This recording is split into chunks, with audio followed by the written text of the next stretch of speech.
और एक और बड़ी खबर जंग से जुड़ी हुई है। गाजा के गदर में हमास के लड़ाकों ने इजरायली सेना पर हमले अब और तेज कर दिए हैं। अब डबल हमले किए जा रहे हैं।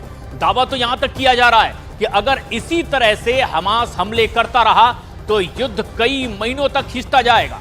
और कहा यह भी जा रहा है कि अब हमास इजराइल के खिलाफ खुफिया युद्ध भी लड़ना शुरू कर चुका है।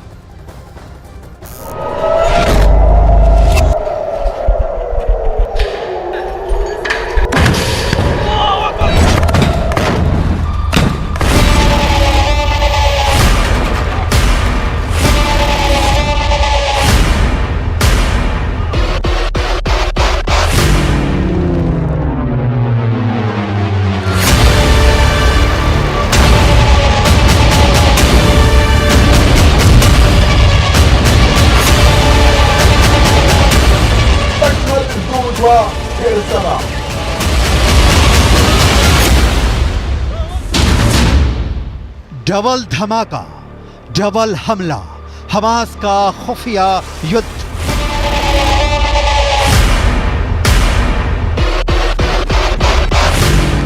हमास के 45,000 लड़ाकों में से कितने सुरंग के अंदर और कितने जमीन के ऊपर से इजरायली सेना पर हमला कर रहे हैं, इसे लेकर ना तो अभी तक मोसाद कोई खुलासा कर पाया है और ना ही अमेरिका की खुफिया एजेंसी को कोई भनक लग पाई है।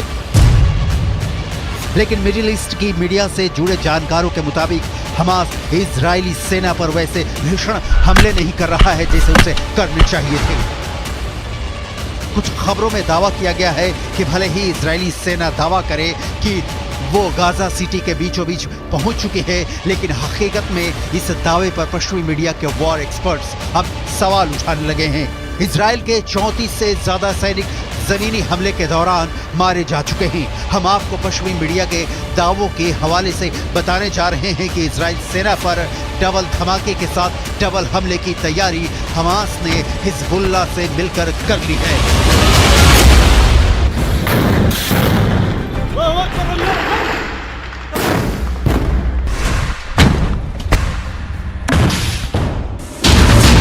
इजराइल की वर्दी में हमास के लड़ाके। लगता है इस बार इजरायली सेना, इजरायली खुफिया एजेंसी मोसाद और बिना शेत हमास की ताकत और वॉर प्लान को समझने में बुरी तरह से फेल हुए हैं।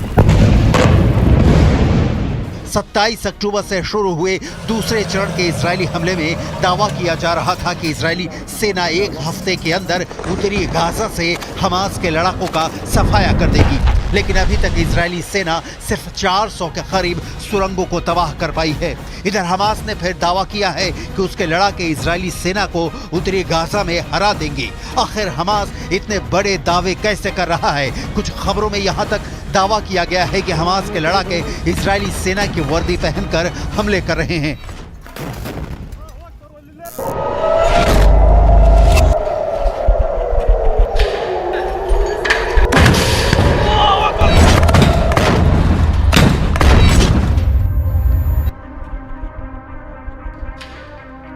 हमास सेना के शाखा अल कसम ब्रिगेड ने एक वीडियो जारी किया है जिसमें दिखाया गया है कि उत्तरी गाजा में इजरायली सेना उनके टैंक, उनके बख्तरबंद लड़ाकू वाहनों, यहां तक कि बुलडोजर पर भी हमास लड़ाके बेहद बेरहम और घातक हमले कर रहे हैं।